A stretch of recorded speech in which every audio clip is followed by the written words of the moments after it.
Hurricane Ian has made landfall in western Cuba, bringing wind speeds of up to 185 kilometers an hour. The storm strengthened into a Category 3 hurricane. As it approached the island, the Cuban authorities have declared emergencies in 6 areas, and tens of thousands of people had been told to leave their homes and seek shelter. Forecasters are predicting that Ian will continue to gather strength as it heads across the Gulf of Mexico towards Florida, where mandatory evacuations have already begun. Let's get more on this now. We're joined now by our weather presenter, Sarah Keith Lucas. And just talk us through. I mentioned it very briefly there, but just talk us through how bad it's been in Cuba already. Yes, well, this storm just started out as a cluster of thunderstorms. About 5 days or so ago out in the eastern Caribbean, it's pushed its way towards Cuba. And it made landform just over the past few hours. It's had a really well-defined eye showing us that it's a really very strong storm. So yeah, winds up at about 185 kilometers an hour, and it's really devastating wind strengths that we're seeing here. But it's not just the strength of the wind, it's the intense rainfall, the storm surge as well. And yeah, it's going to be pushing its way northwards over the next 24 hours or so. It's hard for me to tell. It looks like it moves. It's moving pretty quickly. Is it from that map? Yes, it is. So it's going to be exiting away from Cuba over the next few hours. So it's only quite a narrow island, not really enough to weaken the storm too much, because usually the storms weaken over land, but it's moving across Cuba very quickly.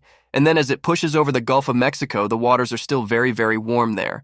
So warm waters mean re-intensifying, so we are likely to see it up to about a Category 4 as it moves northwards and towards the coast of Florida. And we were hearing just there that the governor's governor of Florida is talking about a major disaster. What does that mean? Well, in terms of the impacts for Florida, it's likely to make landfall on Thursday, and it's going to bring something like half a meter's worth of rainfall. And that's all going to fall in quite a short space of time. But of course, not just the rain falling from the sky, but up to 10 foot of storm surge. So coastal inundation, particularly around the area between Fort Myers and Tampa Bay as well. Winds of around 180 kilometers an hour. So it's going to be a major hurricane.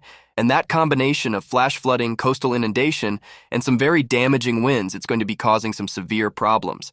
I think for much of Florida, people in these areas are used to these sorts of weather events, aren't they? But they still seem to wreak such havoc, don't they? Yeah, that's right. I mean, hurricanes do form every year, of course, in the Caribbean and the Gulf of Mexico, and Florida itself actually sees about every 3 or 4 years that a hurricane will make landfall in Florida. But of course, with climate change, it does seem that we're seeing these storms becoming more intense, so not necessarily more hurricanes forming. But where they do form, they produce heavier rainfall because there's higher temperatures and warmer air can hold more moisture. So the rainfall is more intense as it reaches areas like Florida, and also with higher sea levels as well, where we do see a storm surge, which we would normally get from a hurricane further inland. We'll see that coastal inundation and moving those floodwaters inland. And what about after Florida? Is it too early for me to be asking you that yet, where it's heading next? No, it's going to be continuing in that path northwards, really. So pushing across Florida, then it's going to be heading up towards Georgia. So by this stage, it's not likely to be a hurricane anymore because it means it's crossing land, that's right.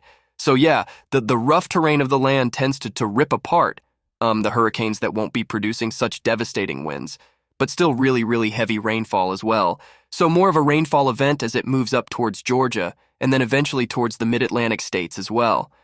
Okay, well, thank you very much for talking us through all of that. That's serious.